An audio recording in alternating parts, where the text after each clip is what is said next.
اور اس کا 10واں باب اور اس کی 12ویں آیت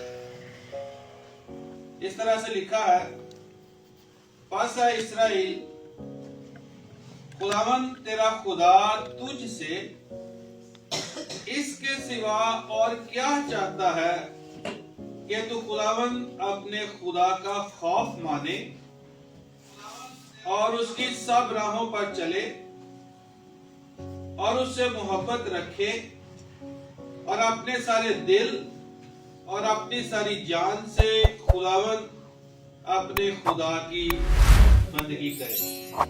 کلام مقدس کے پڑھے اور سنے جانے پر خدا کی برکت۔ آمین۔ تو آپ سب جانتے ہیں کہ جب درخت ہوتا ہے، درخت ہم سب نے دیکھے ہیں، اس کا اوپر والا حصہ ہوتا ہے جو نظر آتا ہے، اور پھر کچھ نیچے بھی حصہ ہوتا ہے جو نظر نہیں آتا۔ اوپر والے حصے کو ہم دیکھتے ہیں، ڈالیاں ہوتی ہیں، پتے ہوتے ہیں، لیکن جو نیچے والا حصہ ہے جس کو جڑ کہتے ہیں وہ نظر نہیں آتا۔ تو میری ان چند لمحوں میں ایک چھوٹی سی کوشش صرف یہ ہے کلام کے حصے میں سے کہ جو ایڈونٹ سیزن ہے یا یسوع مسیح کی آمد سے متعلقہ جو کلام کی باتیں ہیں ان میں ہم اوپر نہ رہ جائیں، تھوڑا سا جڑ پر بھی غور کر لیا جائے، کیونکہ جو جڑ ہے درخت کو سنبھالتی وہی ہے۔ جتنی جڑیں گہری اور مضبوط ہوتی ہیں اتنا دیر پا اور بابرکت درخت ہوتا ہے۔ اگر جڑیں کمزور ہوں تو پھر درخت جو ہے وہ کمزور ہوتا ہے، اس کی عمر بھی کم ہوتی ہے اور اس کے اندر برکت بھی کم ہوتی ہے۔ سو یہاں پر خدا کا بندہ موسیٰ اپنی قوم بنی اسرائیل کو اپنے زمینی وقت کے پورا ہونے سے پہلے جب کلام کی باتیں اور نصیحتیں دے رہا ہے اور اس درمیان میں جو کچھ پیچھے گزرا ہے بنی اسرائیل کے ساتھ اس سب کو وہ ان کو ریوائز کرواتا ہے، ریویژن کراتا ہے، تو اس کے ریفرنس کے اندر یہاں پر وہ یہ کہہ رہا ہے کہ خدا کیا چاہتا ہے بنی اسرائیل قوم سے، کیونکہ ہم جو مسیحی ہیں نئے عہد نامے کے ریفرنس میں جب آتے ہیں تو پالوس رسول نے ہمیں یہ بتایا روح اس کی تحریک سے کہ ہم نیا اسرائیل، کیونکہ جو مسیح پر ایمان لاتے ہیں، جو یسوع مسیح کو اپنا شخصی نجات دہندہ قبول کرتے ہیں، وہ نیا اسرائیل ہے۔ تو اسرائیل سے خدا کیا چاہتا ہے؟ اور پہلی بات جو کہی گئی ہے، میں اس کو دوبارہ سے اس کو آپ کے سامنے پڑھتا ہوں۔ پس اے اسرائیل، خداوند تیرا خدا تجھ سے اس کے سوا اور کیا چاہتا ہے؟ یعنی خدا یہ چاہتا ہے، باقی باتیں جو ہیں وہ بھی دوسرے درجے پر چلی جائیں گی اور یہ باتیں جو ہیں یہ اوپر آ جائیں۔ کیا چاہتا ہے کہ تو خداوند اپنے خدا کا خوف مانے۔ پہلی بات خدا کیا چاہتا ہے مجھ سے، آپ سے، ہم سب سے، کہ خدا کا خوف مانے۔ دوسری بات اس کی سب راہوں پر چلے، اور تیسری بات اور اس سے محبت رکھے اور اپنے سارے دل اور اپنی ساری جان سے خداوند اپنے خدا کی بندگی کرے۔ تو 4 باتیں یہاں پر خدا کا بندہ اپنی قوم سے کہہ رہا تھا، اور وہ کلام اب میرے اور آپ کے پاس ہے، آج ہم سے اور پوری کلیسیا سے اور جہاں جہاں کلام یہ پہنچتا ہے ہم سب سے کرنا کیا ہے؟ سب سے پہلے خدا کا خوف ماننا، پھر خدا کی راہوں پر چلنا ہے اور خدا سے محبت رکھنی ہے، اور پھر پورے دل و جان سے خدا کی بندگی کرنی ہے، یعنی عبادت کرنی ہے۔ ابھی ہم سب عبادت میں ہی جمع ہے، بندگی کرنے کے لیے، عبادت کرنے کے لیے یہی آئے ہیں۔ اب یہ جتنی باتیں ہیں جب ہم ان کو پیدائش سے مکاشفہ تک دیکھنے کے لیے جاتے ہیں تو ان میں خدا کا خوف بغیر خدا سے محبت رکھے نہیں ہوتا، کیونکہ 2 طرح کے خوف کا ذکر کلام کے اندر ملتا ہے۔ ایک خوف ہے